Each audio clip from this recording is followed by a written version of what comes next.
Sa ilalim ng iyong awa ay makalangit na biyaya, Maria, Ina, ang maamo mong mukha, isang ilaw ng kapayapaan, isang tahimik na liwanag, gabay namin sa lubak at madilim na landas.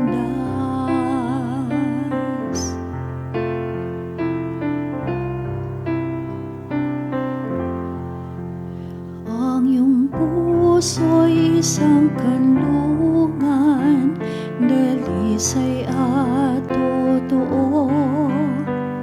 Ngiti sa aming kalungkutan, payapa sa gulo, pagmamahal ng isang ina, init na dinaglalaho, paghilom ng sugat ay aming natatamo. Ina ng kapayapaan, ang iyong pangalay aming tinatawag, pagtugon sa aming dalangin ay iyong tinutupad. Sa mga oras ng problema, ang iyong presensya'y nadarama, alinlanga'y pinapawi ng pag-ibig mo, Ina.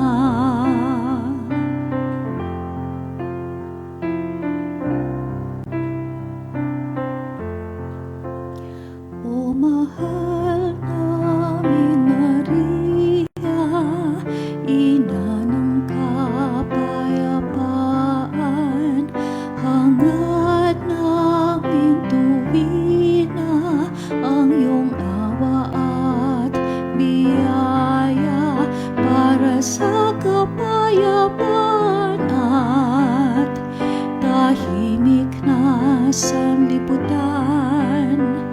Patuloy na mananalangin ng may pagpapakumbaba.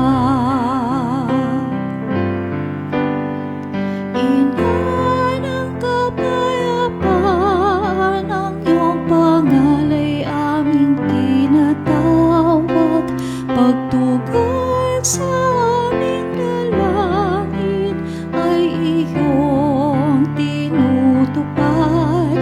Sa mga oras ng problema, ang iyong presensya'y nadarama, alinlanga'y pinapawi ng pag-ibig mo, Ina.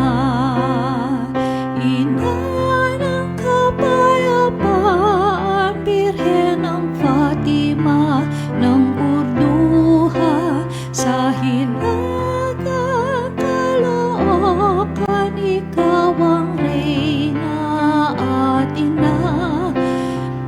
Ina na mapagkandili, Ina naming banal, Ina ng kapayapaan, o Ina naming mahal.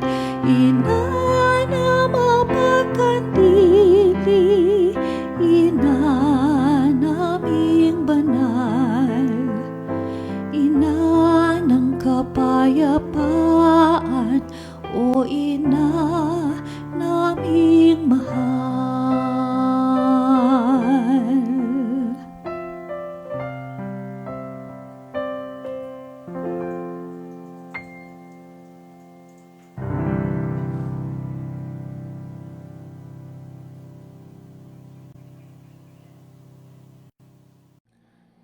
Maligayang kapistahan sa ating lahat.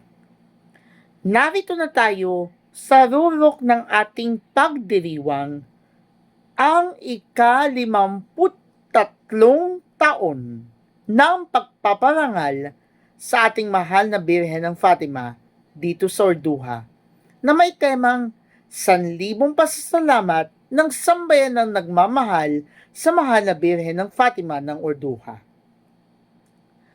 Ngayong araw, ang ating sanlibong pasasalamat ay umaalingaw-ngaw. Nagtitipon tayo bilang isang sambayan ng nagmamahal dahil kinikilala natin ang dakilang papel ni Maria sa ating kasaysayan at sa ating kaligtasan. Handa na tayong makinig at magpuri sa Diyos na gumawa ng mga kamanghamanghang bagay sa pamamagitan ng ating ina.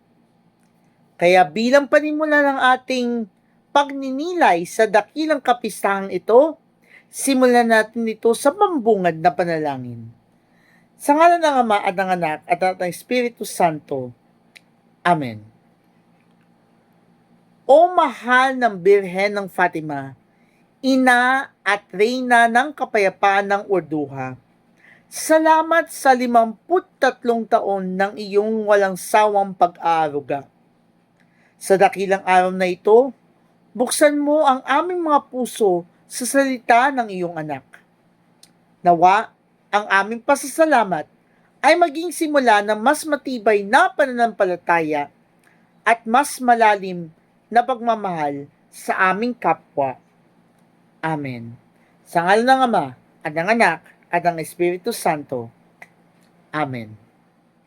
Ang programang ito ay netid ng salita niya magnilay tayo sa pakikipagtulungan ng The Divine Chewables Online Live Streaming Ministry Foundation. Muli, maligayang pagbabalik o pagdating dito sa ating programa. Ngayon ay dadako na tayo sa pagninilay sa mga salita ng Diyos sa ating kapistahan o dakilang kapistahan ng mahal na Birhen ng Fatima ng Orduha. At sisimulan natin ito sa unang pagpapahayag na hango sa aklat ni Propeta Isaías, Kabanata 61, talata 9 hanggang 11. Pagpapahayag mula sa aklat ni Propeta Isaías. Itong lahi ng aking bayan ay makikilala sa lahat ng bansa. Pati anak nila'y makikilala rin sa gitna ng madla. Sila'y kikinlanling anak ng Panginoon saan man makita, at tatawaging bayang pinagpala, hinirang ng Panginoon. At ang Jerusalem, sa ginawang ito'y pawang malulugod, anaki dalagang gayak ay pangkasal. Siya'y parang dinamtan ng kaligtasan at pagtatagumpay, kung paanong ang binhi ay tiyak na tutubo at sisibol. Gayon ang pagliligtas ng Panginoon sa kanyang bayang hinirang. Dahil dito, lahat ng bansa ay magpupuri sa kanya. Ang salita ng Diyos. Salamat sa Diyos. Ngayon, pagnilayan natin ang unang pagpapahayag. Muli ang ating unang pagpapahayag ay hango sa aklat ni Propeta Isaías, Kabanata 61, talata 9 hanggang 11. Ang Propeta Isaías ay nagpapahayag ng isang pangako. Ang lahing pinagpala ng Panginoon ay makikilala ng lahat. Sa loob ng mahigit 5 dekada, ang Orduha ay naging saksi sa pagpapalang ito. Binihisan tayo ng Diyos ng kasuotan ng kaligtasan. Ang mahal na Birhen, ang pinakamagandang halimbawa ng taong binihisan ng grasya. Sa ating sanlibong pasasalamat, kinikilala natin ng ating komunidad. kinikilala natin na ang ating komunidad ay nananatiling matatag dahil sa grasyang ito. Ang hamon sa atin ay maging katulad ng halamanan na binabanggit sa pagbasa. Isang pamayanang nagpapasibol ng katwiran, malasakit at papuri na nakikita ng ating mga kapitbahay at ng buong daigdig. Dadako na tayo sa ating salmo responsorio o ang ating salmong tugunan, at ang ating tugon para sa dakilang kapistahan ng mahal na Birhen ng Fatima ay, "O kabiyak ng hari namin, ang payo ko'y ulinigin." O kabiyak ng hari namin, ang payo ko'y ulinigin. O kabiyak nitong hari, ang payo ko'y ulinigin. Ang lahat mong kamag-anak at ang madla ay limutin. Sa taglay mong kagandahan, ang hari ay ang paibigin. Siya'y iyong Panginoon, marapat na iyong sundin. O kabiyak ng hari namin, ang payo ko'y ulinigin. Ang prinsesa sa palasyo'y pagmasdan mo't anong ganda. Sinuli na ginto-ginto ang niyaring damit niya. Sa makulay niyang damit, sa hari ay pinapunta. Haharap sa haring yaong mga abay ay kasama. O kabiyak ng hari namin, ang payo ko'y ulinigin. Sama-samang masasaya, ang lahat ay nagagalak, na pumasok sa palasyo at sa hari ay humarap. Darami ang iyong supling, sa daigdig maghahari, kapalit ng ninuno mo sa sinumang mga lahi. O kabiyak ng hari namin, ang payo ko'y ulinigin. Ang ating tugon ay isang pakilala o pagkilala sa dignidad ni Maria bilang kaisa ng hari. Ngunit, ang mas mahalagang tawag dito ay ang ulinigin o pakinggan ang kanyang payo. Ang debosyon ay hindi lamang paghanga sa kagandahan ng ina. Pagninilay natin to kundi ang pagsunod sa kanyang tinig. At ano ang payo ni Maria sa Fatima? Ito ay ang panalangin, pagsisisi, at pagbabalik loob. Ang ating kapistahan ay nagiging makabuluhan lamang kung handa tayo makinig ng may pagsunod. Sa gitna ng ating masayang pagdiriwang, huwag nating kalimutan na ang payo ng ina ay lagi nakatuon sa ikabubuti ng kanyang mga anak. Dahil sa ito ay dakilang kapistahan ay may ikalawang pagpapayag tayo. At ang ating ikalawang pagpapayag ay hango sa sulat ni Apostol San Pablo sa mga taga-Galasya, Kabanata 4, Talata 4 hanggang 7. Muli, ang ating ikalawang pagpapayag ay hango sa sulat ni Apostol San Pablo sa mga taga-Galasya, Kabanata 4, Talata 4 hanggang 7. Pagpapayag mula sa sulat ni Apostol San Pablo sa mga taga-Galasya. Mga kapatid, noong dumating ang takdang panahon, sinugo ng Diyos ang kanyang anak. Isinilang siya ng babae at namuhay sa ilalim ng kautusan upang palayain ang mga nasa ilalim ng kautusan. Sa gayon, tayo'y mabibilang na mga anak ng Diyos. Upang ipakilalang kayo'y mga anak ng Diyos, pinakalooban niya tayo ng Espiritu ng kanyang anak nang tayo'y makatawag sa kanya ng Ama, Ama ko.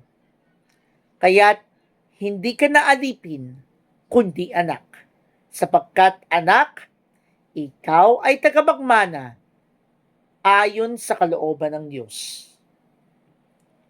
Ang salita ng Diyos. Salamat sa Diyos. Ngayon, pag nilayan natin itong napakagandang sulat ni San Pablo sa mga taga-Galasya. Atin natin pakinggan ang pagninilay para sa ikalawang pagpapahayag. Ito ang ating sorpresa at dakilang balita. Nang dumatay ang takdang panahon, isinugo ng Diyos ang kanyang anak, na isinilang ng isang babae, upang tayo ay maging mga anak niya. Dahil kay Maria, hindi na tayo mga alipin, kundi mga takabagmana ng kaharian ng Diyos. Dito, nagmumula ang ating sanlibong pasasalamat. Tayo ay mahalaga sa Diyos kaya't gumagamit siya ng isang ina upang tayo ay ampunin. At bilang mga anak, may karapatan tayong tumawag sa Diyos na Aba, Aba, Ama, o Ama, Ama ko. Ang mahal na Birhen ng Fatima ang lagi nagpapaalala sa atin ng ating dangal na sa bawat pagsubok sa ating buhay dito sa Orduha o saan mang lupalam ng mundo ka na naroroon, alalahanin natin hindi tayo alipin ng takot o kasalanan, kundi mga anak tayo ng hari dahil sa oo ni Maria. Ngayon ay nasa puso na tayo ng ating pagninilay dahil sa dakilang kapistahan ng mahal na Birhen ng Fatima ng Orduha. Kaya't magbigay galang na po tayo sa ating mabuting balita ng Panginoon.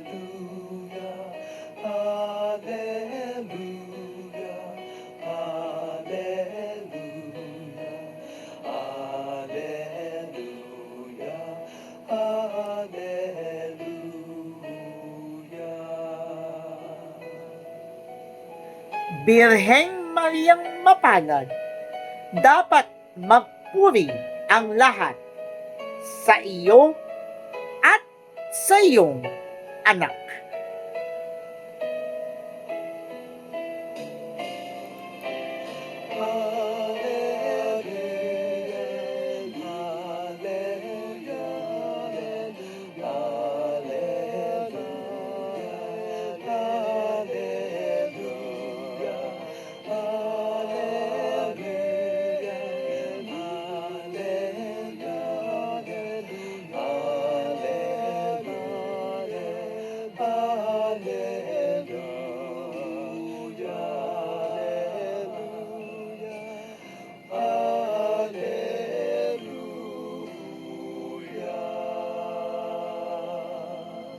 Bago man natin pakinggan ang mabuting balita para sa dakilang kapistahan ng mahal na Birhen ng Fatima, ay pagnilayan muna natin ang Alleluia ngayong araw na ito.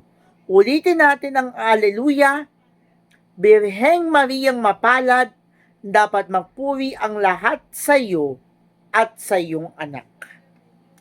Ang bahaging ito ay ang ating masayang pagbati bago ang mabuting balita. Ang pagpupuri natin kay Maria ay lagi nakakabit sa pagpupuri sa kanyang anak. Dapat magpuri ang lahat dahil ang plano ng Diyos para sa sangkatauhan ay nagtatagumpay sa pamamagitan na magiging mapalad ni Maria. Iniihanda natin ang ating mga sarili na tumayo at makinig sa salita ni Jesus. Pitpit ang kagalakan na tayo ay may inang nag-aakay sa atin sa katotohanan. Ang Alleluia ay ang ating hudyat na ang langit ay nakikipagdiwang sa atin ngayong araw. Ngayon, pakinggan na natin ang ating mabuting balita para sa dakilang kapistahan ng ika-53 taon ng kapistahan ng mahal na Birhen ng Fatima sa Orduha. At ang ating mabuting balita ay ayon sa Ebanghelyo ni San Lucas, Kabanata 11, talata 27 hanggang 28. Sumainyo ang Panginoon at sumainyo rin ang pagpapahayag ng mabuting balita ng Panginoon ayon kay San Lucas. Papuri sa iyo, Panginoon. Noong panahong iyon, samantalang nagsasalita si Jesus sa mga tao, may isang babaeng sumigaw mula sa karamihan at nagsabi sa kanya, "Mapalad ang babaeng nagdala sa inyo sa kanyang sinapupunan at nagpasuso sa inyo." Ngunit sumagot siya, "Higit na mapalad ang mga nakikinig sa salita ng Diyos at tumutupad nito." Mga kaiwaga, kadeboto at kadambana, atin nang narinig ang mabuting balita ng ating kaligtasan. Pinupuri ka namin, Panginoong Heso Kristo. Ano kaya ang kaugnayan nito sa tema na ito na 1,000 pasasalamat ng mga nagmamahal na ulitin natin ang tema ha. Ang tema natin ay 1,000 pasasalamat ng sambayan ng nagmamahal sa mahal na Birhen ng Fatima ng Orduha. Ano kaya kaugnayan nito ng tema na ito sa ating mabuting balitang ating narinig ngayong gabi? Isang babae na pahayag sa paghanga sa bata na nagdala kay Jesus. Ngunit dinala tayo ni Jesus sa mas malalim na katotohanan. Higit na mapalad ang mga nakikinig sa salita ng Diyos at tumutupad nito. Ito ang rurok ng ating kapistahan.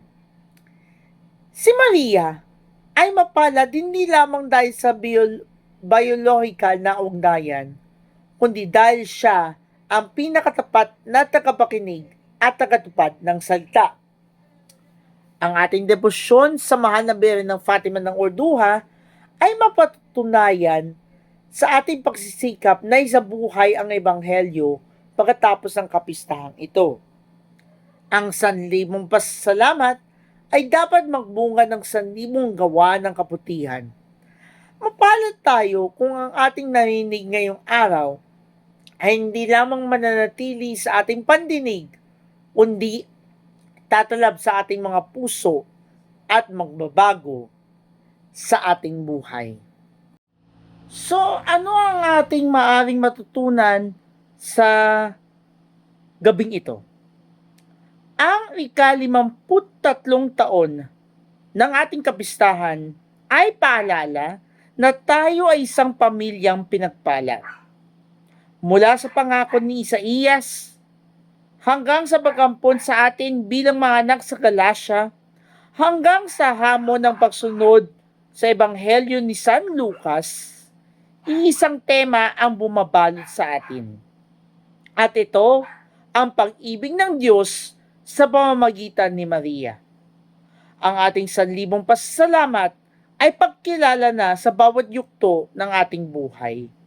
Naroon ang ating ina, ang kabiyak ng hari, na laging nagtuturo sa atin ng tamang landas. Kaya bilang pagwawakas, ay manalangin tayo na may pasasalamat.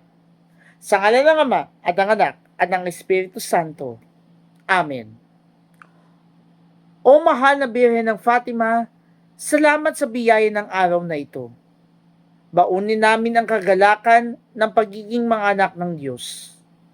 Patuloy mong basbasan ang aming sambayanan sa Orduha. Nawa, ang aming pasasalamat ay maging buhay na saksi ng iyong kalinisan at pag-ibig. Amen. Sa ngalan ng Ama at ng Anak at ng Espiritu Santo. Amen. Sa ngalan ng bumubuo ng Divine Chewables Online Live Streaming Ministry Foundation, sa pamamagitan ng programang Salita Niya Magnilay Tayo, lubos po kami nagpapasalamat sa inyong pagsubaybay mula unang gabi hanggang dito sa ating kapistahan. Ito si JM ang nag-iwan ng katagan na ang ating sanlibong pasasalamat ay misyong dapat isabuhay. Ulinigin natin ang payo ng ating ina at magpuri tayo ng may katapatan bilang mga anak ng Diyos. Salamat sa 53 taon ng pagmamahal o mahal na Birhen ng Fatima. Humayo tayong may kagalakan at pag-asa. Viva Birhen ng Fatima! Viva!